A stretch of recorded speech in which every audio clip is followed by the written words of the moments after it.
Oi, gente. Olá, Manda só mais pessoal. uns. Eles não podem falar, né? Não, por Eles não enquanto podem não. falar. É. Exato. Mas avisa se tá todo mundo escutando direitinho, se não tem alguém com problema. Fala Né? no chat qualquer coisa.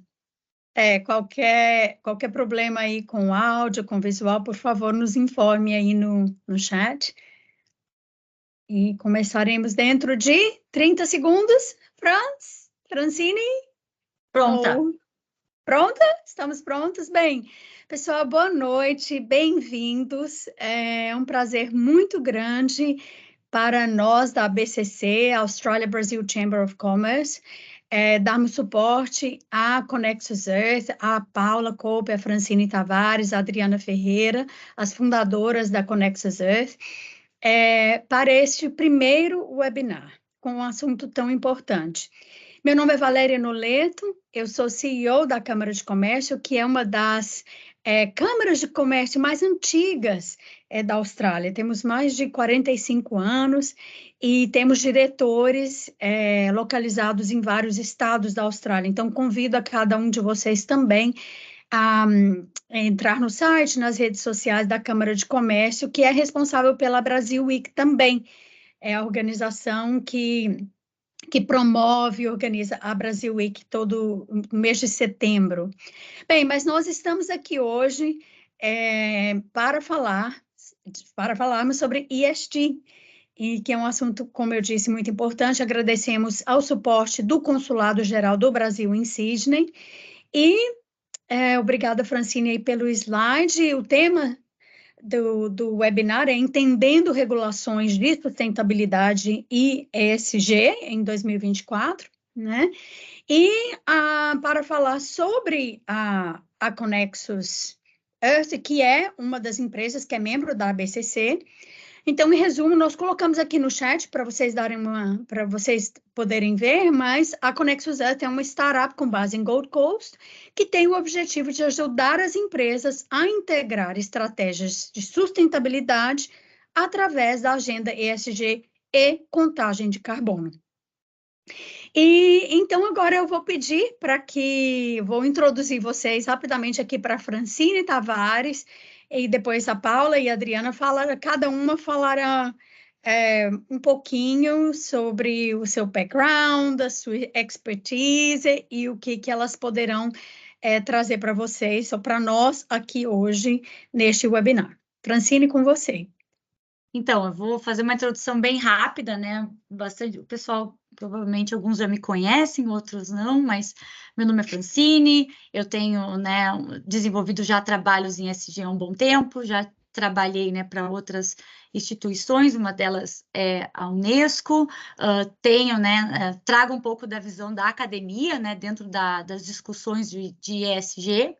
E meu papel dentro da Connexus, né, é analisar uma visão integrada dos três pilares, né, do environmental, do ambiente, do social e da governance. E como a gente linka esses três pilares dentro das regulações, dos frameworks e dos standards e analisa isso para conduzir um report de uma empresa, né? Então, a gente analisa uma materialidade, a gente analisa essa integração, a partir daí a gente desenvolve, né, um report, e o meu papel é um pouco fazer essa integração desses três pilares.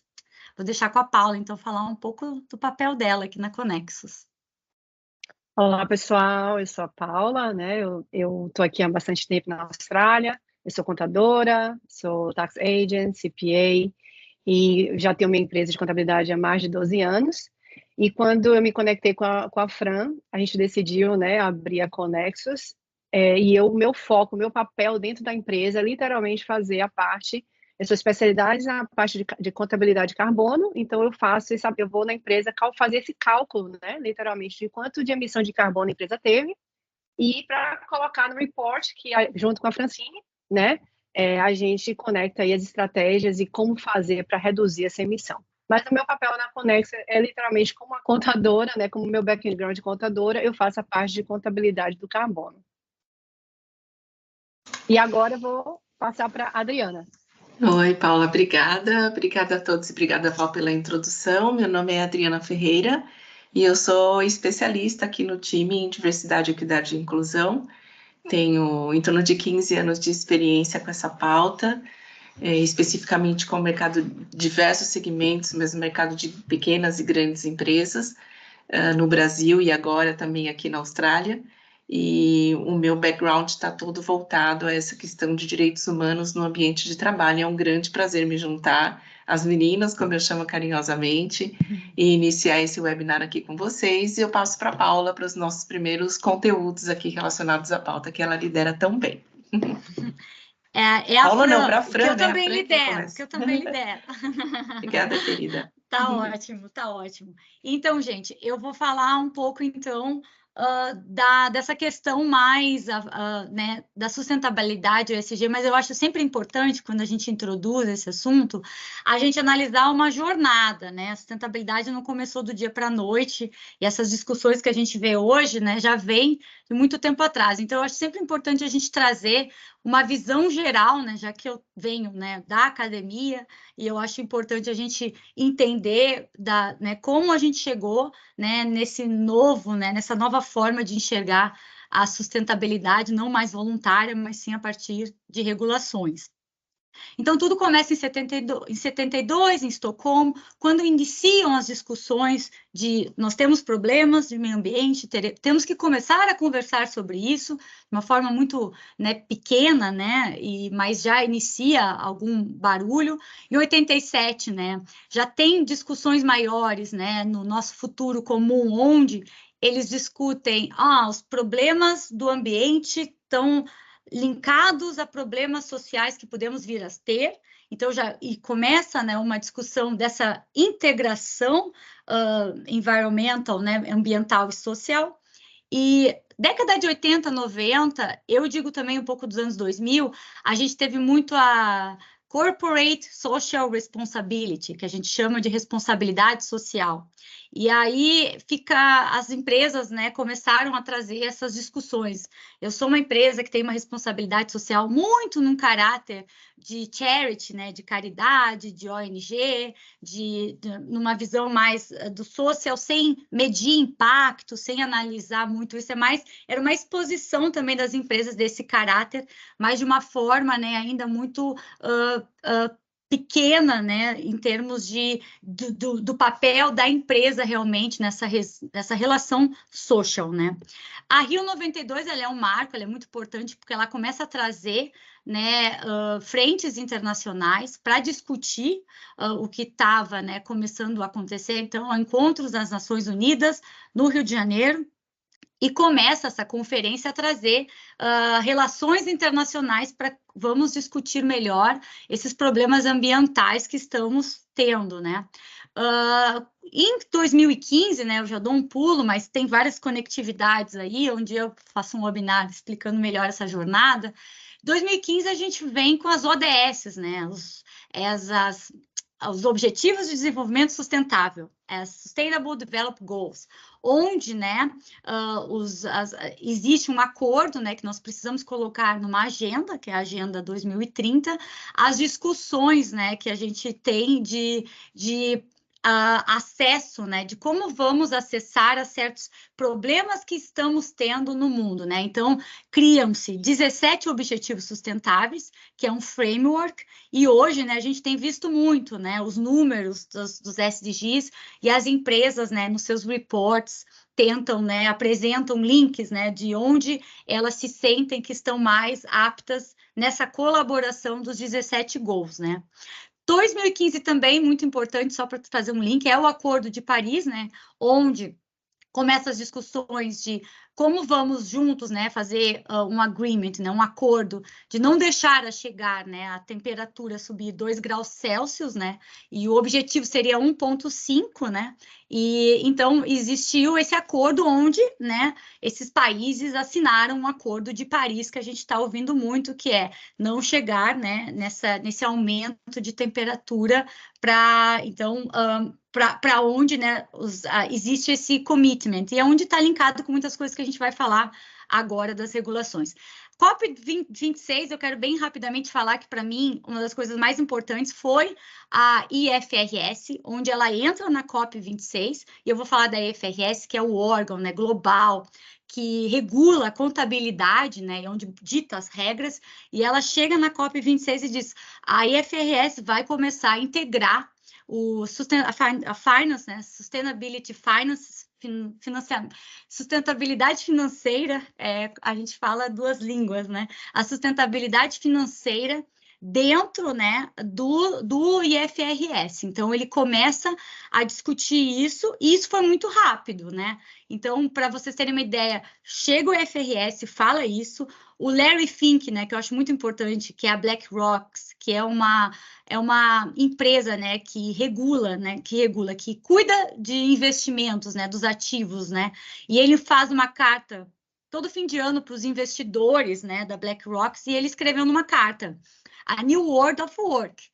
Você, como investidor, tem que ficar atento não só mais às questões financeiras da empresa, mas também às questões financeiras relacionadas à agenda ESG, ao Environmental Social Governance. As empresas hoje existem propósitos, né? Você tem que ficar de olho nas empresas que têm propósitos nessa agenda, porque isso é risco, isso é oportunidade, e isso começa a mudar as relações. Eu só trouxe o Triple Bottom Line, que é um livro que eu sempre falo muito, que é bem interessante, que é o Cannibal with Forks, que ele discute aí também, né, que o garfo, né, tem três, né, três hastes, né, e ali, então, é o planeta, people e practice, e ele discute nesse livro, ele começa a trazer essas discussões. Então, é uma jornada que eu queria trazer rápida para vocês entenderem. Bom, e aí o que a gente está falando, né, só para a gente enxergar? Está mudando, né, a forma de enxergar os negócios, né? Isso a gente está vendo. Eu posso dizer que a partir de 2022 começa a ter um boom muito maior, né? A sociedade ela está mais atenta, né? A gente começa a ter um novo ativismo, que não está só um ativismo ligado às ONGs, né? Mas também um ativismo ligado, né, às pessoas buscarem, né, por inclusão, por diversidade, por querer entender a empresa, seu processo de relação com a sociedade, com a comunidade, com o seu próprio produto que ela, né, produz, para onde vai isso que eu estou comprando. Então, a sociedade está mais atenta para isso.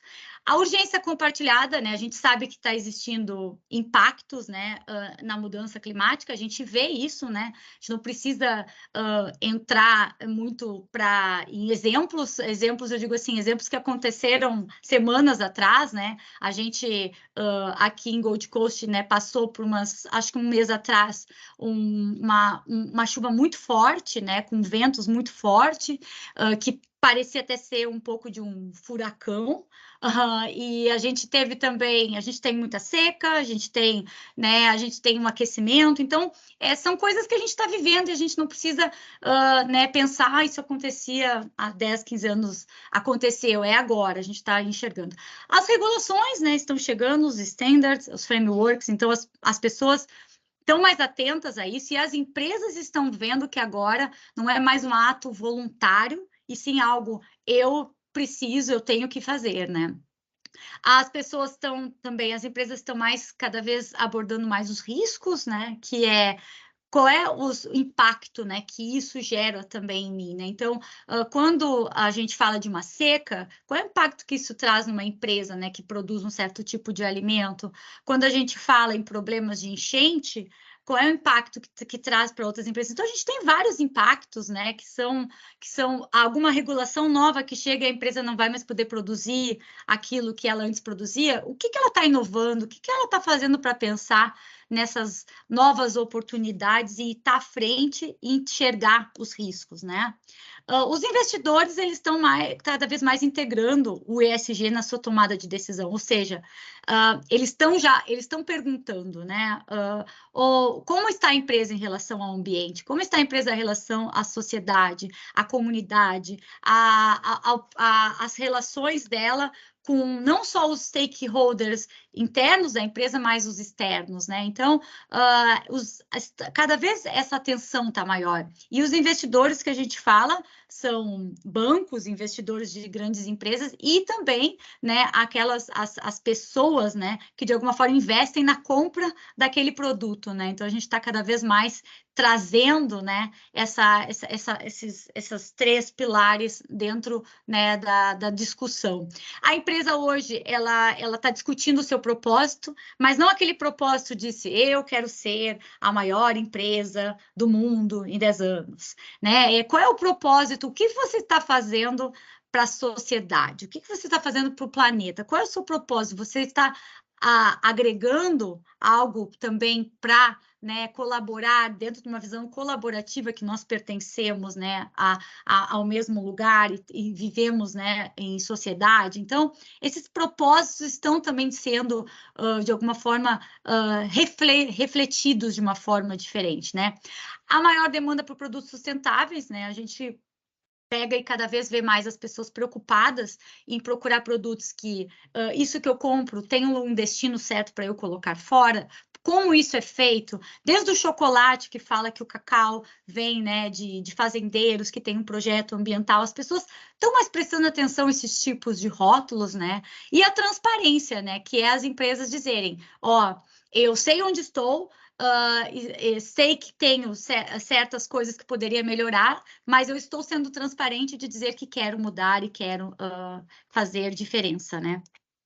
Bom, rapidamente aqui, porque eu falo demais, isso aqui é o ISG, tá, gente? Quando a gente fala de ESG, a sustentabilidade, ela é o guarda-chuva que engloba, tá, esses 3 pilares, né? O ambiental, o social e a governance. Então, quando hoje a empresa diz, eu sou ISG, o ISG ele é muito grande, tem muitas relações. Então, tem que cuidar também a forma de falar o ISG e de que parte do ESG você começou a sua jornada, né? Foi dentro de uma relação ambiental, foi um cálculo de carbono, foi com uma economia circular, foi com direitos humanos. Então, você está iniciando, né? Porque eu acho que o ISG ele é uma jornada, ele nunca termina. E você está criando steps, né, para iniciar o seu ponto A, depois o ponto B, o C, e vai integrando, né, esses tópicos nos frameworks que a gente apresenta, que a gente fala para vocês, né. Aqui, então, eu vou falar muito brevemente, tá? Mas eu achei muito importante, já que a gente está falando uma visão geral de legislações e das pressões, tá? Eu vou começar com o Brasil, já que a gente está falando, né, de Brasil e um pouco de Austrália também, da CVM, né, que é o órgão que dita as regras, né, da Bolsa e que fala, né, o como, né, a forma de admissão dessas empresas, né? E a CVM, ela, de uma forma muito correta, ela, hoje, né, ela trabalha com a materialidade das empresas, de apresentar os seus, né, relatórios de ESG alinhados, né, com o Task Climate Disclosure, que eu vou falar depois para vocês, mas ela alinha todos esses alguns frameworks para dizer para a empresa, ó, se você explique para a gente onde você está, relate, ou explique, né? Então, a empresa tem que relatar onde ela está, e se ela disser que não está, ela tem que explicar por que ela não está nesse papel ainda dentro da materialidade, de uma política de ESG. Então, a CVM, de uma forma muito pioneira, ela é a primeira, né, regulador, né, de mercado de bolsas né, do Brasil, né, a dizer que vão seguir regras internacionais das outras bolsas, e uma delas é a regra da IFRS, que é essa contabilidade financeira de relações da sustentabilidade, né, onde ela linka, né, também 2 tipos de análises, que é o S1 e S2, onde está linkado com relações da agenda do ISG e também com a contabilidade de carbono, né, da emissão. Então, a CVM hoje, se você é uma empresa, né, no mercado de bolsa, você tem que seguir essas regras, você não tem mais como não segui-las. E na Europa, né, eu vou falar um pouco da Corporate Sustainability Report Directory, que ele fala, né, sobre a União Europeia, ela criou as regras delas, né, claro, linkando outros frameworks, e hoje a empresa que está na União Europeia, mas ou se não está, mas exporta, né, para a União Europeia, tem que seguir essas regras de ESG. Então, é muito novo, 2023 é a regra da União Europeia, você tem que seguir essas regras, senão você não pode hoje vender, né, dentro do quadro da União Europeia. O TSFD, ele cria, né, regras, né, para as empresas apresentarem, né, o disclosure, né, elas abrirem, né, sobre as relações dela com os efeitos climáticos, com os impactos da empresa climáticos, né, e ela tem bases, né, de estratégias que as empresas têm que seguir, é um framework onde a empresa tem que seguir para apresentar. E a gente vai fazer um webinar falando mais do Task Climate Force Disclosure. Australian Sustainability Reporting, eu não vou falar muito, que a Paula vai trazer, que saiu agora em janeiro de 2024, um draft. Eles estão ainda escrevendo, mas a Paula vai apresentar melhor para vocês o que é o Australian Sustainability Report. O IFRS, não só para finalizar, é uma norma global de contabilidade, tá? E o IFRS se aliou eu nunca lembro dos nomes todos, mas é o ISSB. O ISSB, ela se aliou e eles criaram o S1 e o S2, que é basicamente um guia para a empresa report na agenda de sustentabilidade numa visão geral, e o S2, que é para a empresa report na agenda de climate disclosure, mais especificadamente na parte de clima, de emissões, né? Onde a empresa tem que apresentar suas emissões, Scope 1, Scope 2 e Scope 3. E o GRI, que é um órgão que muita gente já conhece, é um órgão independente, que dita a materialidade do impacto, né? Ou seja, para as empresas apresentar o impacto que ela tem no ambiente, né? E o GRI tem também todo um guidance, né? Um relatório onde as empresas podem usar por base o GRI para reporting, né? Onde elas estão em diferentes áreas da agenda de ESG, né? Bom, só para finalizar aqui, tudo está conectado, né? Então, quando eu falo da Connexus e a gente fala dessa conexão, as coisas estão conectadas, os relatórios estão conectados, a gente precisa de dados, a gente precisa de métricas, a gente precisa hoje... o voluntário mais não existe. Hoje existe regras, existe regulamentos, e a empresa, né, hoje, que quer estar à frente e que quer estar já partindo, né, dessas análises, tem que começar a enxergar esse novo framework. E aí você pode me perguntar assim, Francine, mas isso só são as empresas na B3 ou no mercado de bolsas ou empresas grandes? Não, porque as empresas grandes, elas vão fazer o efeito dominó para as empresas pequenas. Então, a gente fala de uma visão geral que vai mudar e essas mudanças vão acontecer, né, de um efeito dominó da grande para a pequena, e isso é coisa que acontece de 1, 2, 3 anos. As regulações estão sendo muito rápidas e a gente vai ver cada vez mais essa mudança da forma de ser empresa, né? Da gente enxergar também que a sustentabilidade, as oportunidades, os riscos dentro da sustentabilidade é importante a gente trazer, e a partir de regulamentos, de standards e de frameworks, né? Bom, eu vou passar para a Paula aqui. Obrigada, Fran. Ótima apresentação, ficou muito claro. Vocês estão me escutando? Estão me escutando? Tá, perfeito. Eu acho que você falou bastante coisa aí, até umas coisas que eu também já vou falar também, mas é importante refrisar tudo isso que você falou, né? Eu vou estar sharing agora meu screen, tá? Só um segundo. Para eu poder controlar os slides.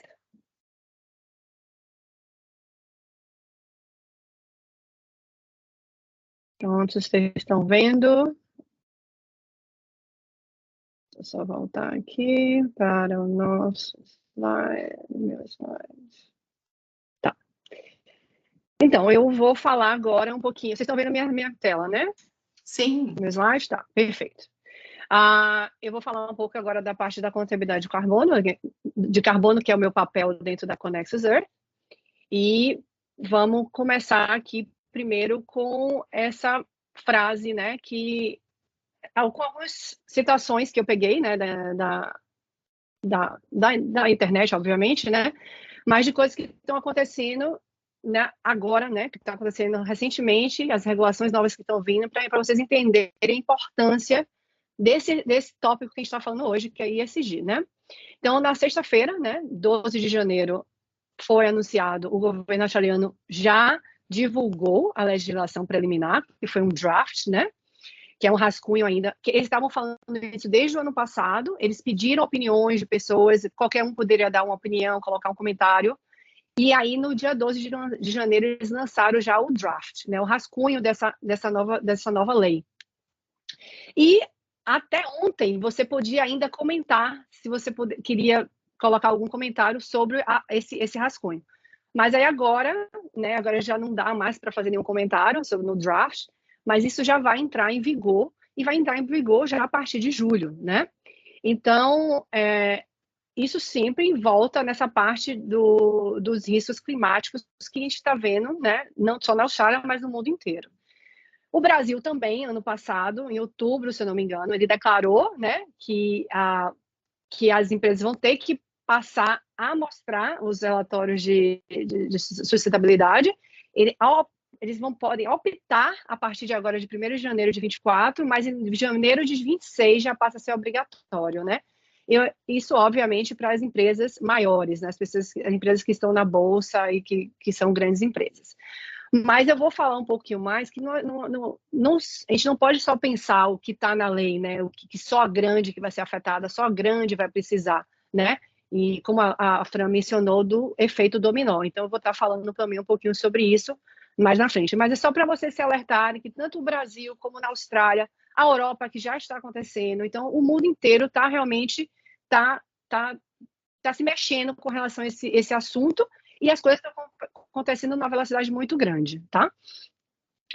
Então, e aí, como a gente está na Austrália, né, Fran? Apesar de estar falando português, mas assim, a gente mora na Austrália, a nossa empresa é na Austrália ainda, então a gente não tem uma empresa no Brasil, mas o nosso foco, então, no momento é atender as empresas que estão na Austrália, tá? Então, e aí o meu papel aqui é falar para você quem está obrigado a reportar essas informações relacionadas ao clima a partir de julho, né? E aí o governo já, nesse draft, né, nesse rascunho, ele fala que as empresas, né, que têm faturamento acima de 500 milhões, ou que têm um total de ativo acima de 1 bilhão, ou que tem mais de 500 funcionários, ela já começa a se preocupar a partir de 1º de julho de 24. Aí, se você vê aqui, a partir de 1º de julho de 26, o faturamento já diminui, né? Então, as empresas acima de 200 milhões, ou com ativo acima de 500 milhões, e com mais de 250 funcionários. E o terceiro grupo, que é a partir de julho de 27, que são empresas acima de 50 milhões, com um ativo que vocês estão conseguindo ler aí, né? Mas, assim, o que é importante também frisar nessa tabela é que você não precisa ticando todos os 3 boxes. Se você ticar 2 desses boxes, você já está incluso. Então, como ele fala aqui, a empresa precisa atender a 2 desses 3 critérios. Se ela já atende a 2, né? No caso, eu tenho um faturamento de 500 milhões, mas eu não tenho um ativo de 1 bilhão, mas eu tenho mais de 500 funcionários, eu já passo a ser obrigada a estar fazendo esse relatório, tá bom? Então, só para deixar claro o que está acontecendo e quem é que vai ficar obrigado a estar passando essas informações para o... Assim, basicamente, para vocês entenderem o que é esse relatório, né? Esse relatório é o relatório de sustentabilidade. Hoje em dia, as empresas são obrigadas a entregar um relatório financeiro, né? Todo ano a empresa tem que mostrar quanto que ela fez de faturamento, tudo que ela tem no balanço dela, né, de ativos, o passivo, as dívidas, tudo que ela tem de bem e tudo mais. E agora ela vai ter que passar a também integrar, a fazer esse relatório separado de sustentabilidade, né? Que é justamente onde ela vai mostrar a parte da contabilidade de carbono dela e quais são as estratégias que ela está fazendo para reduzir essa emissão, né? Então, só para vocês entenderem um pouquinho o que esse relatório significa, né? E agora, eu queria falar o que isso significa para a pequena empresa, porque eu sei que o nosso público é o pequeno e médio empresário, não é o grande empresário, né? Eu sei que todo mundo que está aqui é o pequeno empresário. E como é que isso vai afetar vocês, né? vocês que estão aqui, que estão interessados em saber sobre esse assunto e tudo mais, é interessante vocês saberem, né? O que... Só um minutinho, desculpa, eu estou tentando aumentar minha tela, mas... Peraí, desculpa. Minha tela está bem pequena, mas vocês estão vendo normal, né? Meu slide está bem pequeno para mim. Tá, perfeito. Então, para pequena empresa, né? Vocês vão ter que começar a pensar na seguinte, por isso que eu botei 3 círculos aí para vocês terem ideia, né? Capital, mercado, cliente, né? E pessoas, né? Você tem que entender, né? Primeiramente, quem são os seus stakeholders, que a Fran até mencionou, a parte dos stakeholders, né? Então, o seu stakeholder é o banco, o seu stakeholder são seus clientes, são seus funcionários. Quem é que é importante para você, né? E o que é que eles vão estar te solicitando? Porque às vezes você fala assim, não, mas o meu cliente não vai me pedir isso, ou eu não preciso de um empréstimo. Então você tem que realmente pensar na sua realidade como empresa, como dono de empresa, quem são esses stakeholders e o que é que eles vão estar te pedindo, né? Porque se você, por exemplo, vou dar um exemplo, se você está pedindo um empréstimo no banco, né? Você precisa de um financiamento, você precisa aplicar por um capital, né? Para você ter cash flow para sua empresa. Esse banco, ele, como uma parte interessada, uma empresa que fatura acima de 500 milhões, né? Que a gente sabe, os bancos são todos com faturamento acima de 500 milhões. Eles, como você é um cliente deles, você faz parte do escopo 3 deles. E se você faz parte desse escopo 3, eles te emprestar dinheiro, e se você não faz nada com relação à parte de sustentabilidade e diminuição da emissão de carbono, você vai afetar ele como uma entidade, como uma empresa. Então, se ele está sendo afetado por você, ele vai começar a analisar. Mas será que eu vou emprestar para você que não tem um relatório de sustentabilidade, ou eu empresto para aquela empresa que está toda prontinha, que já tem todo o relatório, que está fazendo estratégia de diminuição de emissão, entendeu? Então, eles vão começar a olhar para os clientes de uma maneira diferente, ele vai ter um olhar diferente. Então, eles vão começar a pedir isso, entendeu? Então, se você precisa de capital, né? Vai ser importante você tá começando a pensar sobre o assunto. Se você está querendo atingir novos clientes, pegar novos clientes, e esses clientes estão realmente mudando e estão realmente vendo assim, não, eu preciso saber de quem eu estou comprando, o que eles fazem com relação a esse assunto.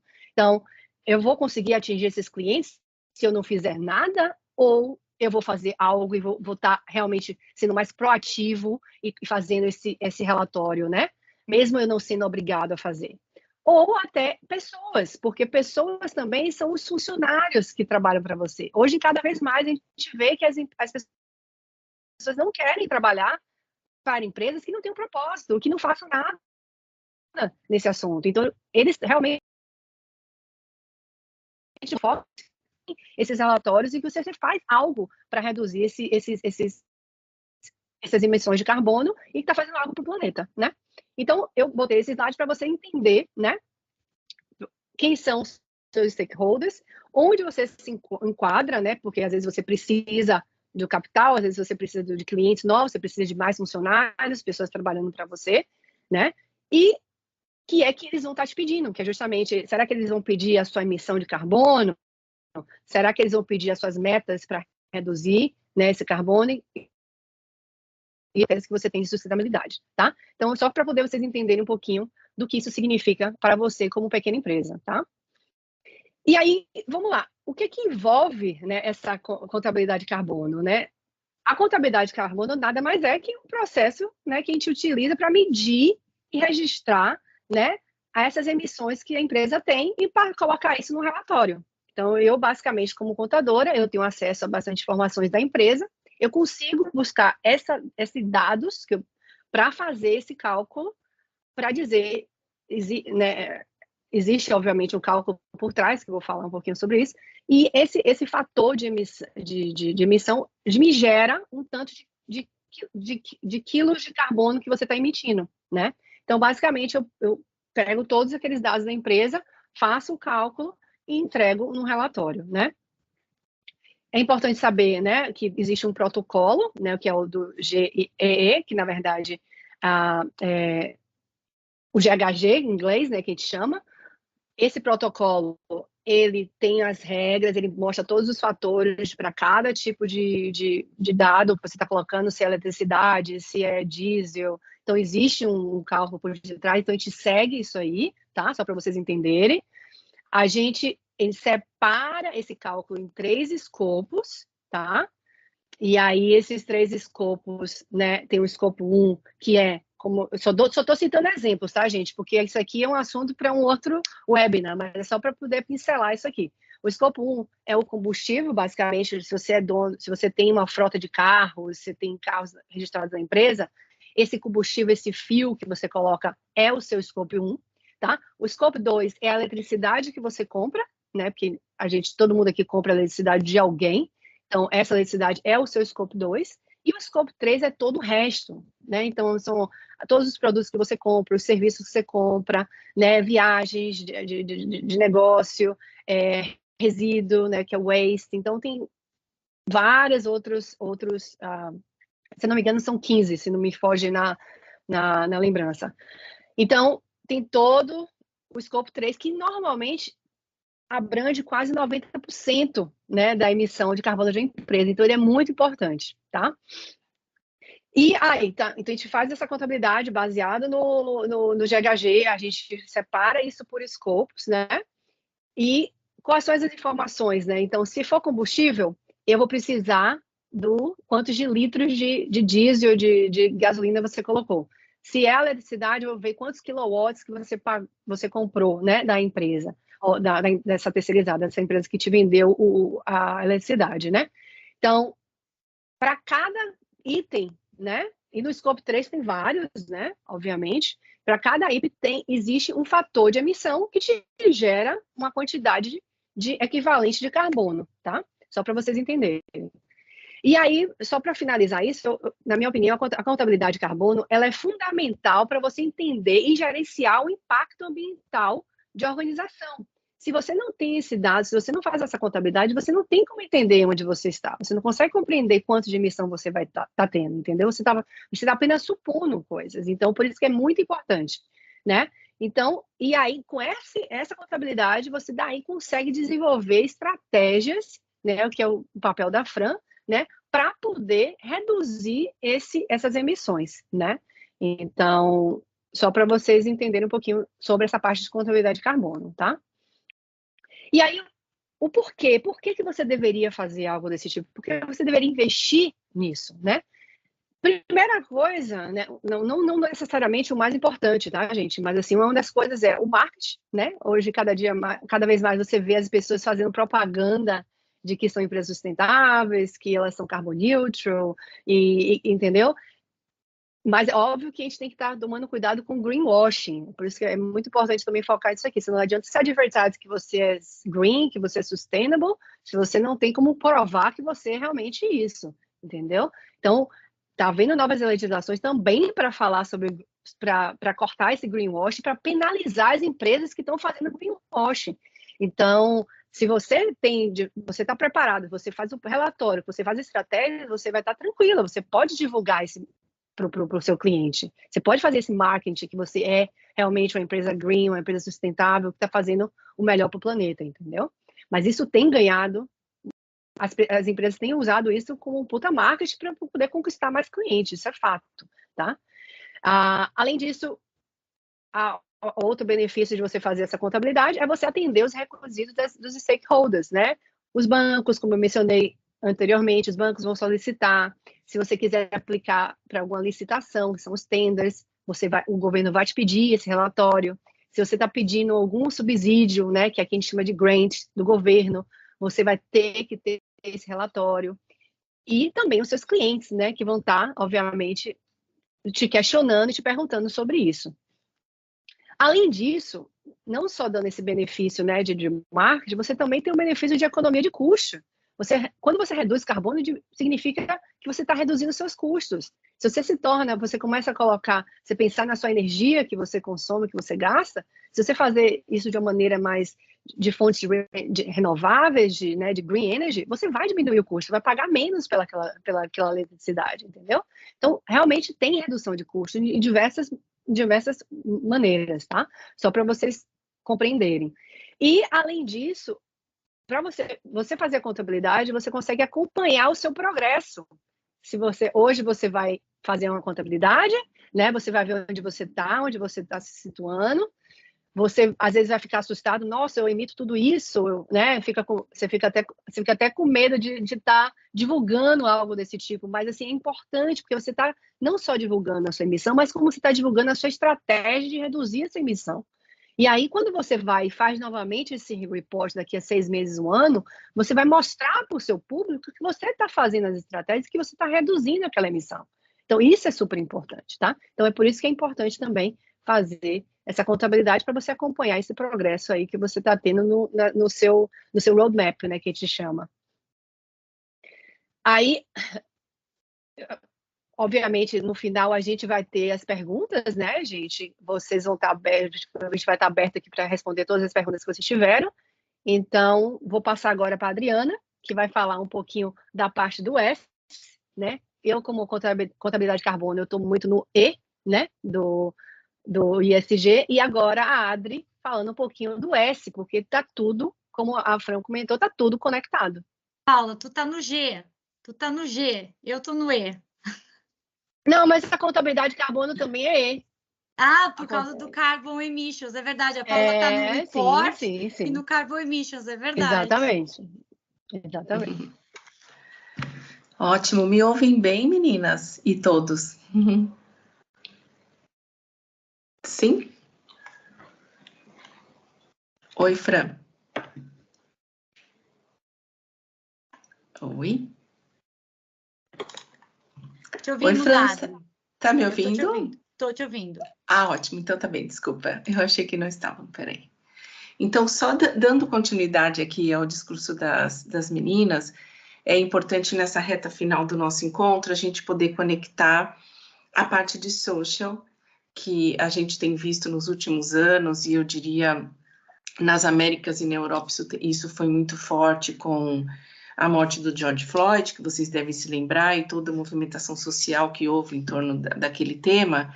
E é importante que a gente recorde que não só por isso, mas diversidade e inclusão tem repercutido no mundo corporativo, primeiro, por causa do valor das marcas e o compromisso que as marcas têm com seus consumidores, como a Paula já mencionou muito bem.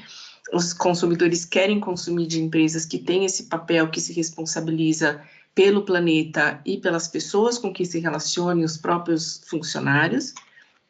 As empresas têm reconhecido ao longo dos anos essa vantagem competitiva de ter equipes diversas nas suas empresas. Então, não é só por uma pressão da Bolsa de Valores, por uma pressão de alguma legislação local, como já acontece em muitos países da América Latina, mas também aqui na Oceania, né, em especial na Austrália e na Nova Zelândia. E essa questão de a gente estar falando tanto da agenda ESG, e o papel de social está ainda mais conectado para além da filantropia, que é uma ideia talvez um pouco ultrapassada do que é o social. Então, eu gostaria de contribuir com vocês para esse olhar um pouco mais profundo. Como é que a gente conecta esses 3 pilares e faz essa ponte para o ambiente das nossas empresas, independente do tamanho da sua empresa? Existe a questão de como a gente impacta o meio ambiente, quem é que está sofrendo esse impacto.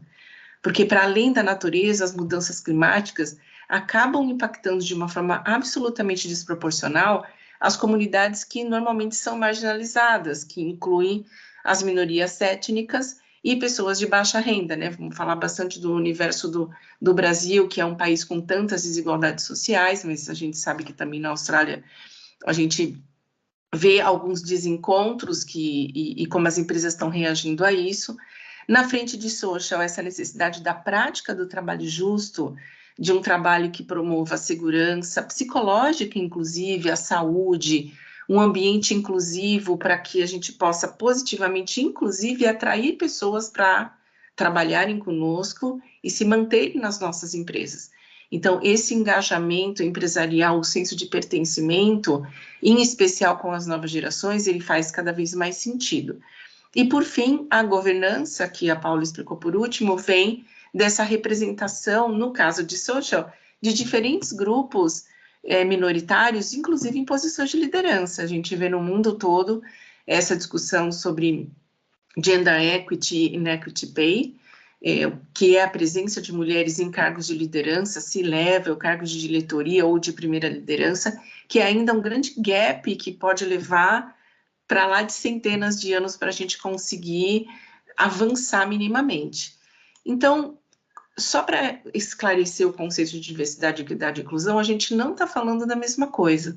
Se você diz ou julga que a sua empresa é diversa, provavelmente você está falando que a sua empresa tem uma presença de uma variedade de pessoas que têm idades diferentes, capacidades intelectuais, até orientações sexuais diversas, e todas elas compõem, acima de tudo, uma diversidade de pensamento, o que por si só já é super rico. Quando a gente fala de equidade, a gente está falando de uma forma de garantir que os processos internos da sua empresa, as políticas de recursos humanos, de diversidade, elas sejam imparciais e que promovam espaço para as pessoas sentirem que elas podem, por exemplo, ascender a outras posições em suas carreiras. E, por fim, se a gente está falando de uma empresa que se julga ou quer ser inclusiva, a gente fala da criação de um ambiente de trabalho onde as pessoas sentem minimamente que são respeitadas e que as suas ideias são valorizadas, ainda que diferente das demais. Bom, quando a gente pensa em benefícios para a diversidade e inclusão, existem vários, alguns já comprovados por muitos estudos que já vêm sido publicados por grandes empresas de consultoria, que falam de inovação e criatividade, de responsabilidade legal e ética, de uma melhor tomada de decisão, porque a gente tem, afinal de contas, numa empresa com tanta variedade de pontos de vista, uma riqueza, inclusive dos produtos que eu estou oferecendo para o público que eu vou atender. E, de fato, a diversidade e inclusão tem trazido ao longo dos anos, né, eu estou há 15 anos trabalhando com isso, e a gente pode medir, em alguns casos a passos lentos ainda, essa sustentabilidade de longo prazo. Então, é muito importante que a gente pense, sim, qual é o business case que eu tenho para adoção de práticas de diversidade e inclusão. Se vocês tiverem interesse em conhecer algumas publicações da McKinsey, vocês devem conhecer talvez a mais famosa de todas, que é Why Diversity Matters, que conta, acho que em 2015, talvez porque a diversidade já fazia sentido para as empresas que estavam na Bolsa de Valores, mas outras empresas hoje a gente já consegue ver mais propensão à lucratividade, mais lucro do que a concorrência, funcionários mais engajados e dependendo dos recortes que a gente olha em termos de diversidade. Por fim, eu queria trazer uma ponte entre o que está acontecendo no Brasil, que a Fran mencionou anteriormente, que é esse impulso que a Bolsa de Valores deu a partir desse estudo do ano passado, onde ela validou o que estava acontecendo de iniciativa empresarial em diversidade e o que os consumidores pensam sobre isso. O estudo foi primordial no Brasil para as empresas começarem a entender o que é, inclusive, a prática ou a atuação do Pratique e Explique, ou seja, se eu estou na Bolsa de Valores e emito um relatório de sustentabilidade, ou eu estou comprovando que eu estou progredindo nessa pauta, ou eu preciso explicar o que eu estou fazendo para chegar lá, o que para mim faz todo sentido e conecta a diversidade com governança. E aí eu trouxe para vocês alguns exemplos que a Austrália já adotou nas suas normas, regulamentos internos, pedindo e exigindo que as empresas tenham mais igualdade de oportunidades, cultura mais inclusiva, treinamentos de diversidade e inclusão para as pessoas começarem a refletir sobre o que isso significa e, em especial, qual o papel das lideranças que são primordiais para essa agenda avançar, entre outros temas que vocês podem acompanhar aqui na tela. E um exemplo, antes de passar para a Fran, é falar de um business case muito perto da gente, que eu gosto muito porque fala de equidade de gênero, e que é da Air New Zealand. Empresas que estão comprometidas com a diversidade e inclusão e que não encontram a diversidade ainda na sua força de trabalho, podem assumir ações afirmativas que são ações intencionais para mudar o jogo, para mudar o que está acontecendo na sua realidade. Então, a Air New Zealand, por exemplo, sabendo da falta, eventualmente até de interesse das mulheres ou da possibilidade de alcançar posições como pilotos e copilotas nas aeronaves, investiu, então, com algumas escolas e outras partes interessadas para formar mulheres pilotas. E foi assim, com a intencionalidade e parceiros e stakeholders, como disse muito bem a Paula, a Air New Zealand tem avançado e reportado, então, a ascensão de carreira e o número maior de mulheres em posições que são tipicamente masculinas, eventualmente o que a gente acreditou que fosse, mas que não necessariamente precisam ser assim. Então, fica aqui a minha reflexão para vocês do que é que a empresa de vocês tem feito, ou qual é essa realidade que vocês se encontram, para a gente complementar agora com a última fala da Fran, antes de alguma pergunta que eventualmente vocês tenham. Acho que você está no mudo, Fran. Vou compartilhar aqui no screen. Agora sim. Aqui, Adri. Para finalizar, então, estão me ouvindo, né? Estão me ouvindo? Tá. Então, só para finalizar, eu queria, né, para a gente, quando a gente está falando dessa visão integrada, né, eu acho que a gente até confunde entre nós o papel das três dentro do ESG, porque eu acho que ele está sempre conectado, né? Porque eu sempre linko a Paula muito com a transparência, por ela ser contadora, mas a contabilidade do carbono está no E, né? E quando eu falo do E, eu falo muito da questão da economia circular, também da questão dos painéis solares, né? Da visão da gente pensar aí na reciclagem, né? Nos prédios, né, nos green buildings, né, que a gente discute, e o S, né, que está sempre conectado, que de alguma forma, com os efeitos que o E e o G linkam, né, então, acho que está tudo conectado. E para falar de conexão, só para finalizar, eu queria mostrar, quando a gente está falando desses relatórios integrados, né, o que está acontecendo, né, eu gosto muito desse aqui, da Mother Nature, que foi a Apple, né, que fez de um jeito muito bom de storytelling, onde, né, a Mother Nature é como se fosse o relatório, né? E ela começa a fazer perguntas para as pessoas, né, da Apple, como está indo, né, eles em relação a vários tópicos, né, que a gente mencionou rapidamente aqui. Então, eu super indico olharem o vídeo, né, para entender o do relatório de ESG.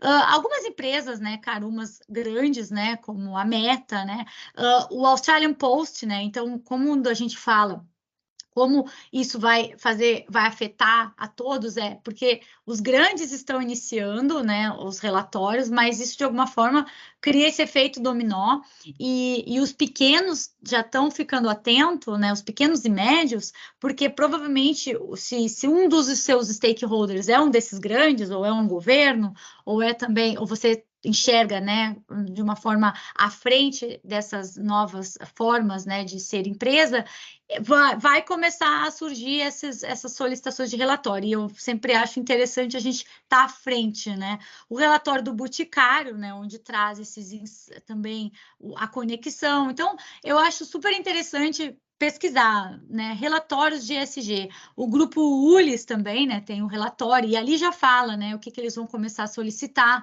para os seus stakeholders, para os seus suppliers, o Common Bank, né? Aqui eu trouxe também exemplos de Brasil, a Gerdau, a Tramontina, e a gente se coloca na internet, a gente acha vários relatórios, e os relatórios é essa união, né? Tanto da contabilidade, do carbono, as relações do E, as relações do S, como é que a empresa está linkando, e isso é colocado num relatório, unindo, né, frameworks, como lá no início eu expliquei, né, alguns frameworks para a gente ter uma regra, né, para tocar nesses tópicos, porque sem a gente saber uma base para isso, como eu vou estar falando, e aí eu linko com o greenwashing que a Paula falou, né? Como é que eu vou saber se a empresa realmente está falando algo que tem impacto e que realmente tem uma medida, se a gente não tem uma base, né, de uma análise, né? Bom, é basicamente isso. E aí agora eu queria deixar, na verdade, um pensamento assim para vocês de quais os benefícios, né, que vocês acreditam que a empresa ela pode receber ao desenvolver um processo de relatório de sustentabilidade ESG. Então, para a gente pegar e enxergar quais seriam esses benefícios. E eu vou agora para as perguntas e respostas, né? Que eu acho que a gente tem aqui um tempinho para o pessoal perguntar, fazer A algumas... gente Nós tem já uma temos pergunta, uma sim, pergunta. Fran, Tá. do João. Desculpe, Val, pode falar.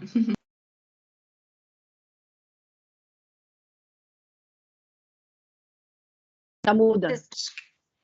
Vocês têm uma Perdão, pergunta? eu só liguei a câmera para estar aqui aparecendo durante as perguntas, mas tá com você. Tá bem. Então, a gente tem uma pergunta do João, que é: as empresas que começam a jornada de ESG comprovam isso através de relatórios somente? Ou é comum exibirem algum tipo de selo para poder mostrar aos stakeholders essas práticas? Tá. Eu posso iniciar respondendo. Pode Então, falar, João. Tá, então, João, geralmente as empresas, elas começam a estabelecer um baseline, né, pelo GHG, o cálculo da emissão dela, e se ela já tem algumas iniciativas que ela está desenvolvendo, ela já pode analisar como eu vou medir esse impacto dessa minha iniciativa e que selo, para mim, se relaciona com essa minha iniciativa. O que o selo faz? Dependendo do selo, e tem que analisar bem que tipo de selo, ele é algo que traz uma credibilidade para a empresa, como também esses órgãos que eu mencionei, né? Então, eu vou linkar um selo, eu vou linkar um framework de um GRI, eu vou linkar a uns SDGs, como é que eu vou fazer essa interconexão, né? Então, realmente, o selo pode ser importante, mas não é algo obrigatório. E o que eu sempre digo que um relatório de ESG, ele tem que ter credibilidade, sempre, quando fizer esse relatório, a pessoa que for fazer, tem que ter essa credibilidade de saber que é uma pessoa que tem um conhecimento, que está linkando com algo, né, que a gente tem, né, hoje nesses frameworks e que realmente, né, o que a empresa está expondo é aquele impacto que ela vem atuando, né? É basicamente isso. Eu respondi, João. A Paula também vai complementar, né, Paula? Só para... Sim, você falou tudo, Fran, só para adicionar, né? No caso do relatório da contabilidade de carbono, é importante você fazer com a pessoa, com o contador que tenha os seus registros, né? Que vai embasar que aquele cálculo foi feito com total transparência, que a informação é verdadeira e tudo mais.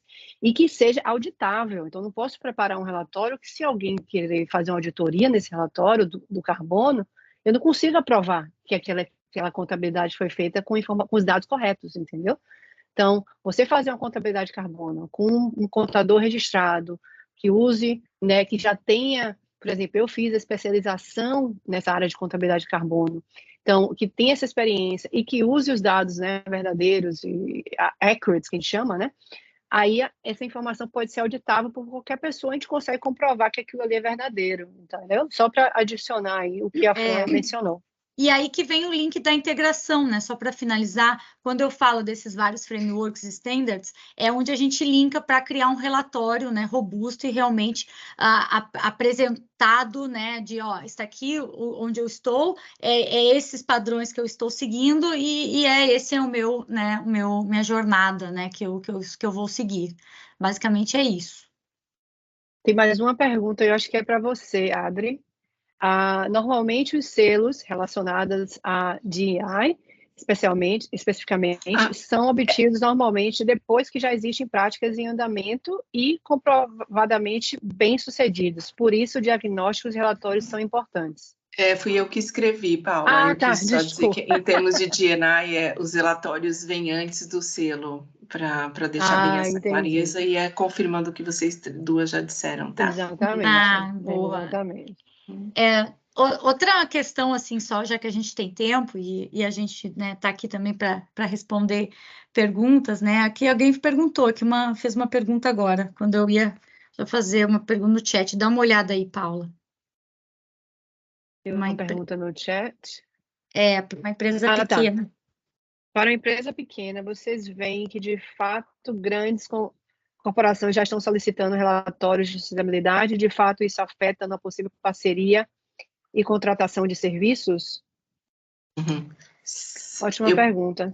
Eu posso te dizer da experiência aqui do Brasil, onde essa pauta está bem avançada com a cadeia de valor, João, que sim, isso tem acontecido. O que nós temos visto também são grandes empresas ajudando a responsabilizar os seus fornecedores pelo seu desenvolvimento em diversidade e inclusão. Então, aqui já no Brasil já é bem comum que as empresas grandes e pequenas estejam se parcerizando para empurrá-las, porque normalmente, né, uma empresa gigante já tem algumas políticas definidas de longo prazo, então, sim, já é um fato, já é uma realidade no Brasil que isso aconteça.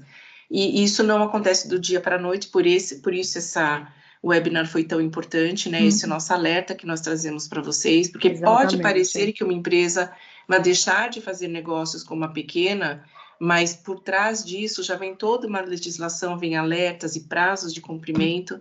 Então, o quanto antes as empresas se anteciparem para isso, melhor. Elas vão se diferenciar em relação aos seus concorrentes e ficar mais visíveis junto aos grandes. E, em especial, aquelas que fazem porque acreditam na pauta, né? Para nós três aqui, é o que realmente faz diferença. Para além de a gente cumprir uma legislação, eu sempre pergunto, de onde vem o seu chamado? Por que é que você está envolvido na pauta de ESG? É porque verdadeiramente importa para o valor e missão da sua empresa, é bom para os seus negócios, ou é só porque a legislação está empurrando a gente para chegar em outro caminho?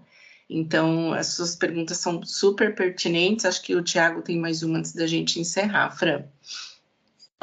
Vocês podem ler, meninas, porque eu não estou conseguindo ler aqui as minhas perguntas. Sim. Tá, tô vendo aqui. Como contabilizar o carbono produzido na viagem de negócios? Ótima pergunta. Esse é um dos scopes, né? O scope 3. E, basicamente, a gente tem que analisar primeiro, como foi feita essa viagem. Foi a trem, ônibus, carro, avião, e a distância dessa viagem. Então, a gente precisa dessas duas informações. Qual foi o meio de transporte e a distância que foi percorrida para poder a gente saber quanto de fato que foi aquela emissão, né? E é por isso que quando você... Uma outra alerta aqui, né, adicionando na resposta sobre essa pergunta, é o seguinte: às vezes a gente não está nada pronto para fazer essa contabilidade, a gente não tem dados, a gente não tem notas, a gente não tem relato, não tem nada. E esse webinário, eu acho que vem com, às vezes, um pontapé para você começar a ficar atento nas suas despesas e se você está guardando esses dados dessas despesas que você está tendo. Por exemplo, você vai fazer uma viagem, é importante você ter o booking para poder saber, você saiu de Brisbane, foi para Inglaterra, você saiu de Brisbane para Melbourne, foi de avião, né? E qual é a distância que foi percorrida. Então, é importante você guardar tudo isso para que você consiga contabilizar corretamente, porque senão vai ser baseada no gasto que você teve. E aí, quando você se baseia no quanto você gastou de viagem, você não vai conseguir ser tão accurate, né? Que eu sempre me foge essa palavra em português, desculpa. Mas é isso. Eu acho que a Adri tá tem que botar no mute a Adri. Isso, ótimo. Desculpa, eu estava respondendo para a Luciana aqui. Boa. Eu só para finalizar, assim, eu estava né, tentando trazer um pouco também, eu vou aparecer aqui, porque eu não estou vendo vocês todos, e eu acho que é importante a gente, né, falar um pouco da gente, né, assim, agora de um jeito também, já que a gente está finalizando toda a ideia do que a gente está falando da Conexus, né? A Conexus é uma empresa onde juntou, né, 3 mulheres com skills diferentes, né? Então vocês vão ver a gente discutir, né, a visão mais numa visão integrada, né, desses frameworks e desses relatórios, onde eu trago esse meu conhecimento também acadêmico, né? E a Paula, essa visão mais da contabilidade, de como calcular. Uma coisa que eu acho bem importante, né? O seu contador não precisa saber de cálculo de carbono, mas você precisa procurar alguém que faça, e você não precisa deixar de ter o seu contador e o outro contador, porque é a gente enxergar essas novas relações hoje, né, com os números, os financeiros, né? Mas eu acho importante, né, mostrar que a gente traz skills diferentes, e a Adri, né, que chegou com a visão do social, né, da inclusão, e a gente traz as 3, né, passados, né, outras diárias, né, de atuações, e a gente se conectou, né, de alguma forma, né, e a Val tá aqui, eu acho que é legal, porque a Val foi uma conectora minha e da Paula, né, no Brasil Week, e no primeiro Brasil Week, onde a Paula viu, né, eu falar sobre esse assunto, e a Paula começou a se especializar e conversar mais, então a Val foi, né, uma conectora, é uma bridging, né, também de conexões, e tá tudo conectado, né, porque de alguma forma a Adri, né, foi aparecer, né, há uns 3 meses atrás, e a gente, né, conversando que tinha o S faltando nesse grupo, e a gente, né, conectou a Adri, e então a gente é uma empresa pequena, uma startup de 3 mulheres, né, brasileiras na Austrália, que cada uma traz, né, o seu apetite, né, de ajudar de alguma forma essas relações planeta social, e a gente colaborar com a empresa a integrar essas estratégias, né, enxergar essa nova forma também de ser empresa, e a gente está muito orgulhosa de estar fazendo esse primeiro webinar. Vocês vão ver que vão ter uns erros, né, a gente vai estar falando, né, obrigada, Thiago, a gente vai estar falando um pouco, né, assim, envergonhada, tentando se conectar aqui, mas é o primeiro de muitos, e a gente fica muito feliz por vocês estarem, né, assistindo a gente, né, trazendo os insights, e a gente quer que vocês, né, tragam os insights, tragam as questões, o que querem no próximo webinar. A nossa ideia